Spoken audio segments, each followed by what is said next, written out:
હાલમાં છોટાઉદેપુર જિલ્લામાં ભારત નદી તેમજ ઓરસંગ નદીના જે બ્રિજ બહારદારી વાહનો માટે જે બંધ કરવામાં આવ્યા છે તેના લીધે અમારા છોટાઉદેપુર જિલ્લાના તાલુકા મથકે આવેલા ડોલોમાઇટ ઉદ્યોગ પડી બાંધ્યો છે, કારણ કે 70 કિલોમીટર ફરીને ટ્રાન્સપોર્ટિંગને આવવું પડે છે ને પ્રોસેસિંગ યુનિટનો જો માલ નહીં જાય તો અમારા ડોલોમાઇટ માઇન્સોનો પણ માલ યુનિટોમાં નહીં જાય, પરિણામે રોજગારી ટોટલી ઠપ થઈ જશે.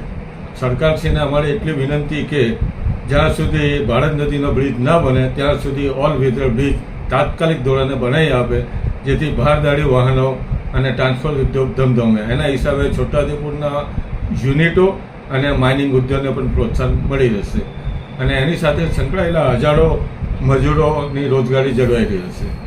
એટલે સરકારશ્રીને અમારે વિનંતી છે કે જ્યાં સુધી ટેન્ડરિંગનું કામ ને બ્રિજનું કામ ના પતે ત્યાં સુધી ઓલ વેધર બ્રિજનું કામગીરી સત્વરે ચાલુ કરે એવી અમારી માંગણી છે અને લાગણી છે. છોટાઉદેપુર જિલ્લામાં ભારે વરસાદથી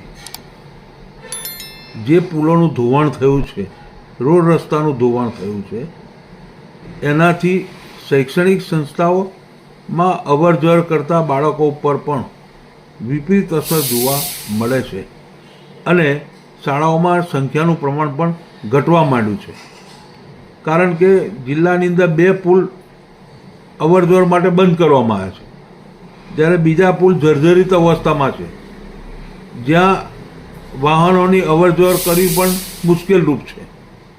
આવા સંજોગોમાં બાળકોને શિક્ષણ મેળવવા માટે છોટાઉદેપુર શહેર, જિલ્લા મથક અને બોડેલીમાં 2 સાયન્સ સ્કૂલો આવેલી છે. ફક્ત જિલ્લામાં 2 મોટી સાયન્સ સ્કૂલો હોવાને લીધે બાળકો આવા જર્જરિત અને બંધ થયેલા પુલો ઉપરથી અપડાઉન કરવું પડે છે, જે પણ એમને જીવના જોખમરૂપ છે. સાથે સાથે સંસ્થાઓના આ જે નુકસાન થઈ રહ્યું છે, બાળકોને નુકસાન થઈ રહ્યું છે, એના માટે જવાબદાર છે આ રેતી ખનન.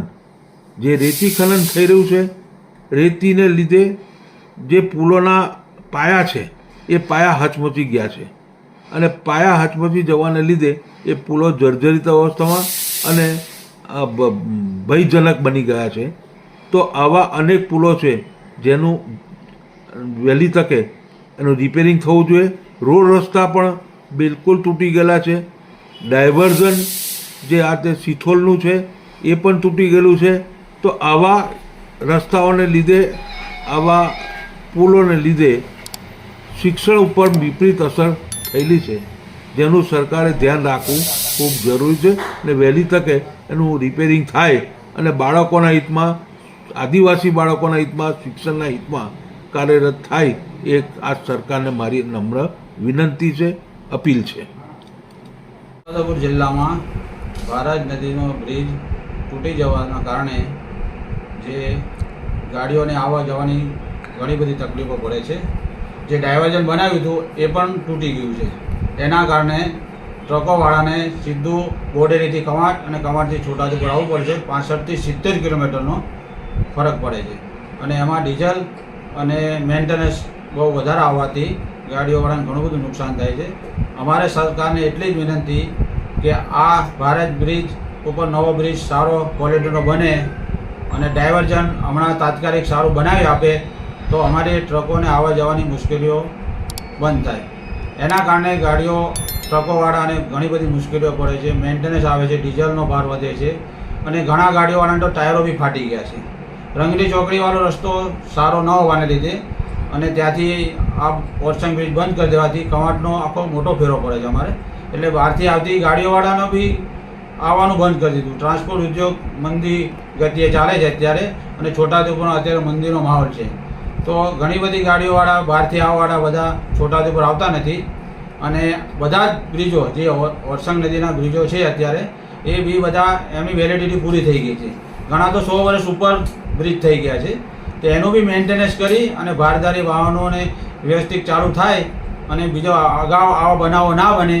જે બ્રિજ તૂટવાના બનાવો બને છે, સરકારને અમારે એટલી જ વિનંતી છે કે આ બ્રિજોની ચકાસણી થાય સારું મટીરિયલ વાપરીને સારા બ્રિજ બને, સારું ગારનાળા બને એવી અમારી વિનંતી છે. હાલમાં છોટાઉદેપુર જિલ્લામાં પુલો, રસ્તા એનો બહુ ખૂબ મોટો પ્રશ્ન ઊભો થયો છે. ઉદયપુર જિલ્લાની વાત કરીએ તો ઉદયપુર જિલ્લાના લગભગ 8 થી 10 પુલો જર્જરિત હાલતમાં થઈ ગયા છે અને આઉટ ઓફ ડેટ થઈ ગયા છે. એને તાત્કાલિક પહેલાં તો એ ચાલુ કરો, નહીં તો મધ્યપ્રદેશ ને જોડતો હાઈવે, નેશનલ હાઈવે બધા જ રસ્તો બંધ થઈ જશે.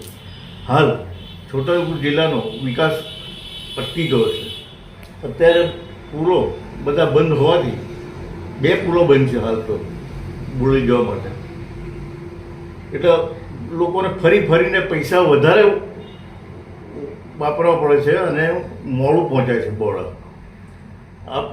તો સારું છે કે રેલવે ચાલુ છે એટલે લગભગ અડધા ભાગના પ્રવાસીઓ રેલવે દ્વારા પ્રવાસ કરે છે અને રેલવે આશીર્વાદ થઈ ઉદયપુરમાંથી અને MP માટે.